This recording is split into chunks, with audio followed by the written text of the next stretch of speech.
हमारा आज का वीडियो भावनगर के भूतपूर्व महाराजा कृष्ण कुमार सिंह जी के जीवन से जुड़ा है। इसके पहले के वीडियो में हमने जाना कि उन्होंने अपने पुरखों के मार्ग का वहन करके प्रजा हित में अपना जीवन समर्पित किया तथा देश की उन्नति के लिए अपना बहुमूल्य योगदान दिया था। आज के वीडियो में हम उनकी उदारता के कुछ किस्सों के बारे में जानेंगे। ईस्वी सन 1962 का ये किस्सा है। उस वक्त ब्राजील से सीड नामक व्यक्ति महाराजा कृष्ण कुमार सिंह जी के महल का मेहमान बनकर आया था। महाराजा कृष्ण कुमार सिंह जी ने उनका बड़े आदर सम्मान के साथ आतिथ्य सत्कार किया था। उन्होंने उन्हें अपने भावनगर राज्य के अनेकों सुंदर स्थल तथा भावनगर की संस्कृति से अवगत करवाया। भावनगर के महाराजा से ऐसा अद्भुत आतिथ्य सत्कार पाकर ब्राजीलियन व्यक्ति खुश हुआ। सीड को महाराज कृष्ण कुमार सिंह जी ने अपनी गीर जाति की गाय दिखाई, जो महाराजा के पास 500 से अधिक संख्या में थी। इस गाय को देखकर और उनके दूध तथा दूध से बने पकवान का स्वाद चखकर सीड बहुत खुश हुआ। जब सीड का ब्राजील जाने का समय नजदीक आया, तब उसने सामने चलकर महाराजा कृष्ण कुमार सिंह जी से एक गिफ्ट मांगी, जिससे ब्राजील के लोग हमेशा महाराजा कृष्ण कुमार सिंह जी तथा भावनगर को तथा भारत देश को याद कर सके। महाराजा समझ गए थे कि जब से सीड ने गीर जाति की गाय को देखा है, तब से उसे उस गाय को पाने की इच्छा सी जाग उठी है। महाराजा कृष्ण कुमार सिंह जी ने सीड को कुछ संख्या में गीर जाति की गाय दे दी। इस गिफ्ट से सीड बहुत ही खुश हुआ और वही दरियाई मार्ग से सभी गायों को ब्राजील ले गया। ब्राजील में उन गायों द्वारा उनकी जाति का उद्भव होने लगा।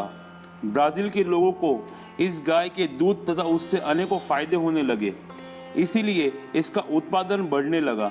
उनकी संख्या में अनेकों गुना वृद्धि होने लगी। समयांतर होते ही ब्राजील में पशु प्रदर्शन में गीर जाति की गाय अनेकों इनाम पाने लगी और पशुपालन के कारण ब्राजील की अर्थव्यवस्था और भी बेहतर होने लगी। पूर्ण ब्राजील में महाराजा कृष्ण कुमार सिंह जी का नाम और गीर जाति की गायों का नाम गूंजने लगा। ब्राजील में आज भी भावनगर कॉलोनी नाम की वसाहत है तथा महाराजा कृष्ण कुमार सिंह जी की प्रतिमा है और उस वक्त गीर जाति की गाय की चिन्ह के साथ सिक्के बनवाए गए थे, जो आज भी ब्राजील के म्यूजियम में मिलेंगे। यह सभी की आपको गूगल पर फोटो तथा जानकारी मिल पाएगी। महाराजा कृष्ण कुमार सिंह जी के जीवन से जुड़ा एक दूसरा किस्सा है।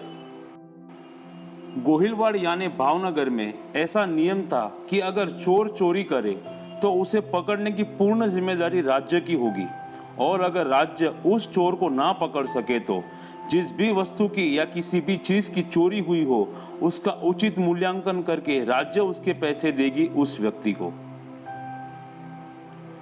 भारत जब पूर्ण स्वरूप से आजाद हुआ और उस वक्त महाराजा कृष्ण कुमार सिंह जी ने अपना राज्य और सारी चीजें देश को दे दी थी।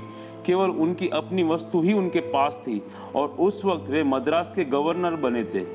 उस वक्त भावनगर के किसी छोटे से गांव में एक सामान्य किसान, जिसे उस वक्त के हालात में क्या चल रहा था या उस वक्त की हालत के बारे में कुछ पता नहीं था, और एक रात उसके 2 बैल चोरी हो गए थे। उस मासूम भोले किसान को पता न था कि अब स्वराज्य हो चुका है और लोकशाही आ चुकी है, राजाशाही चली जा चुकी है। वह किसान फरियाद लेकर उनके महल गया। तब किसी ने बताया, महाराजा तो मद्रास में गए हुए हैं, अब रजवाड़े नहीं रहे, स्वराज्य हो चुका है। पर उस किसान को वो कुछ समझ न आया और वह किसान ने कुछ पैसे लिए घर से और जैसे तैसे वह मद्रास गया। उस वक्त किसान के बैल बड़े महंगे मिलते थे, उसके बिना खेती काम बहुत ही मुश्किल था। कई दिन घूमने के बाद और चप्पा चप्पा ढूंढने के बाद महाराजा के नाम के कारण आखिरकार वह गवर्नर की ऑफिस तक पहुंच ही गया। महाराजा कृष्ण कुमार सिंह जी को किसी ने बताया कि साहब, आपको कोई व्यक्ति ढूंढता हुआ आया है।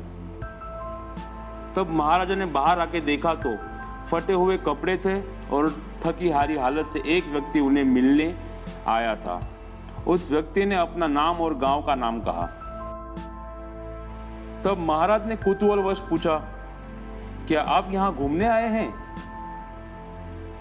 तब उस व्यक्ति ने कहा, नहीं महाराज, मैं आपके पास आया हूँ, मेरे बैल चोरी हो गए हैं, फरियाद लिखवाने आया हूँ। महाराज समझ गए कि इस भोले इंसान को कुछ भी पता नहीं है। तब महाराज ने कहा, चिंता न करो, और उस वक्त उस किसान को 5,000 की रकम नगद दी। रजवाड़े जाने के बाद भी अपनी प्रजा की भरपाई की। शायद इसी कारण सरदार वल्लभ पटेल ने अपनी जीवन व्यथा में लिखा कि सज्जनों से लेकर चोरों को दे बैठे। ऐसे महान राजा थे महाराजा कृष्ण कुमार सिंह जी, और उनके जीवन से जुड़े और 2 किस्से हैं जो उनकी उदारता को दर्शाते हैं, जो हम हमारे अगले वीडियो में प्रस्तुत करेंगे। इसीलिए हमारे चैनल MRN डायरीज से जुड़े रहिए। धन्यवाद। अगर आपने हमारा पिछला वीडियो नहीं देखा तो उसकी लिंक हमने डिस्क्रिप्शन में दे दी है, जिसमें आपको महाराजा कृष्ण कुमार सिंह जी के जीवन से संबंधित और भी जानकारियां प्राप्त होगी।